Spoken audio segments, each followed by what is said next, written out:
الحمدللہ رب العالمین والصلاة والسلام علی محمد الامین فاعوذ باللہ من الشیطان الرجیم بسم اللہ الرحمن الرحیم۔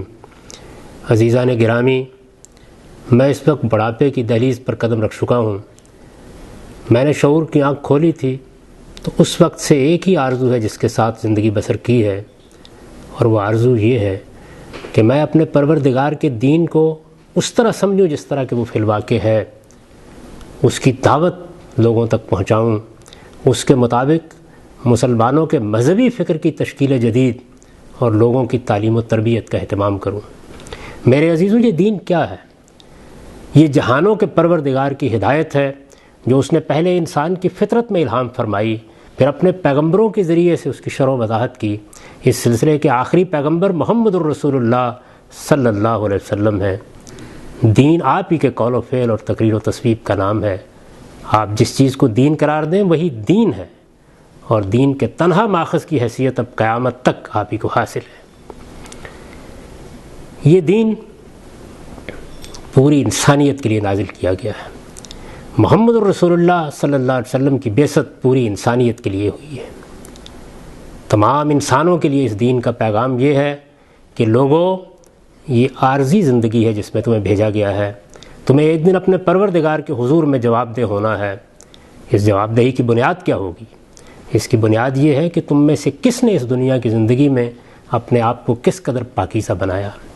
یہ پاکیزگی، یہ تہذیب نفس، یہ تزکیہ، یہی اس دین کا پیغام ہے۔ اس کا صلہ کیا ہے؟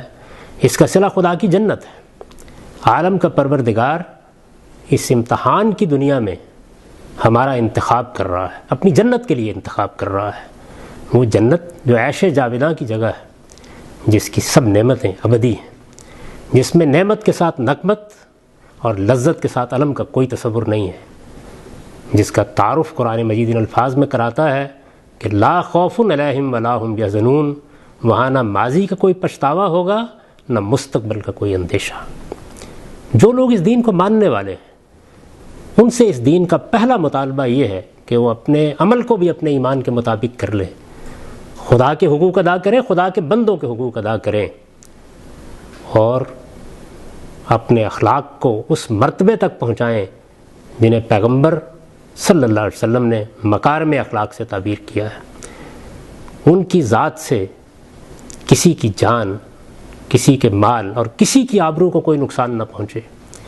وہ سچے خیر خواہ بن کر زندگی بسر کریں، رسالت مآب صلی اللہ علیہ وسلم کے اس فرمان کا مصداق بن کر زندگی بسر کریں کہ الدین والنصیحہ، دین نام ہی اس چیز کا ہے کہ ہم دوسروں کے خیر خواہ ہوں۔ اس دین کا دوسرا مطالبہ یہ ہے کہ جس حقیقت کو ہم نے مانا ہے ہم اس کو دوسروں تک پہنچائیں۔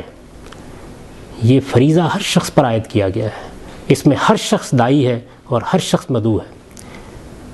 یہ ذمہ داری باپ کو بیٹے کے لیے ادا کرنی ہے، بیٹے کو باپ کے لیے ادا کرنی ہے، بہن کو بھائی کے لیے ادا کرنی ہے، بھائی کو بہن کے لیے ادا کرنی ہے، شوہر کو بیوی کے لیے ادا کرنی ہے، بیوی کو شوہر کے لیے ادا کرنی ہے۔ غرض یہ کہ ہر شخص کو اپنے متعلقین میں سے ہر شخص کے لیے ادا کرنی ہے۔ یہی وجہ سے اس کو قرآن مجید اپنی تعبیر کے مطابق امر بالمعروف اور نہی عن المنکر سے تعبیر کرتا ہے۔ اس دین کا تیسرا مطالبہ یہ ہے کہ جہاں کہیں بھی عقیدے کی بنیاد پر مسلمانوں کو جبر کا نشانہ بنایا جائے، پرسیکیوشن کا نشانہ بنایا جائے، تو وہ صبر کریں، ہر حال میں صبر کریں۔ ان کے لیے ان کے پروردگار کی ہدایت یہی ہے کہ وہ صبر اور استقامت کے ساتھ اپنے موقف پر قائم رہیں اور کسی حال میں تشدد کا جواب تشدد کے ساتھ نہ دیں۔ ہاں، البتہ اگر صورتحال کا مقابلہ کرنا ناممکن ہو جائے تو اس جگہ کو چھوڑ کر کسی ایسے علاقے کی طرف منتقل ہو جائے جہاں وہ علانیہ اپنے دین پر عمل کر سکیں۔ اس دین کا چوتھا مطالبہ یہ ہے کہ لوگ قائم بالقسط ہو کر رہیں، وہ سچ کہیں، سچائی کی گواہی دیں، وہ انصاف کریں، انصاف کی گواہی دیں، کسی حال میں انصاف کا دامن نہ چھوڑیں۔ اور اس کا پانچواں اور آخری مطالبہ یہ ہے کہ اس کو اپنے فروغ کے لیے، اس کو اپنی حفاظت کے لیے، اس کو اپنی دعوت کے لیے اگر کسی مدد کی ضرورت ہو تو اس کی مدد کریں۔ قرآن مجید نہایت دل نواز انداز میں اس مدد کی اپیل کرتا ہے۔ یا ایھا الذین آمنوا کونوا انصار اللہ، ایمان والو اللہ کے مددگار بن جاؤ۔ یہ کوئی معمولی عزت نہیں ہے، معمولی اعزاز نہیں ہے جو کسی انسان کو حاصل ہو سکتا ہے کہ وہ خدا کا مددگار بن کر کھڑا ہو جائے۔ خدا کی مدد در حقیقت اس کے دین کی مدد ہے۔ یہ دین ہے، یہ اس کی دعوت ہے۔ میں نے اپنی کتابوں میزان اور الاسلام میں فقہ و تصوف اور فلسفہ و کلام کی ہر آمیزش سے الگ کر کے اس دین کو پوری وضاحت کے ساتھ پیش کر دیا ہے۔ اب یہ ہر اس شخص کی ذمہ داری ہے جو اس کو حقیقت سمجھتا ہو کہ وہ اسے دوسروں تک پہنچائے، اس کی دعوت عام کرے، اس کا پیغام اقصائے عالم تک پہنچانے کی جدوجہد کرے۔ بستی میں اگر لوگ مجبور ہو جائیں کوئی جوہڑوں کا پانی پئیں تو نوجوانوں کی فتوت، ہمت، حوصلے اور مردانگی کا تقاضا یہ ہے کہ وہ کوئی چشمہ صافی دریافت کر سکیں تو دریافت کریں اور اس کا پانی اپنی بستی کے لوگوں تک پہنچائیں۔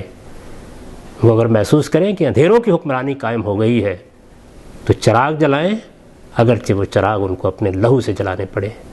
میں نے اپنی ہمت اور اپنی استطاعت کی حد تک یہ چراغ جلائے رکھا ہے، میں اسے آپ کے ہاتھوں میں منتقل کر رہا ہوں۔ آئیے اس کی لو تیز کریں اور اس کی روشنی دنیا کے آخری کناروں تک پہنچا دیں۔ اٹھ کے خورشید کا سامان سفر تازہ کریں، نفس سوختہ شام و سحر تازہ کریں۔ وآخر دعوانا الحمدللہ رب العالمین۔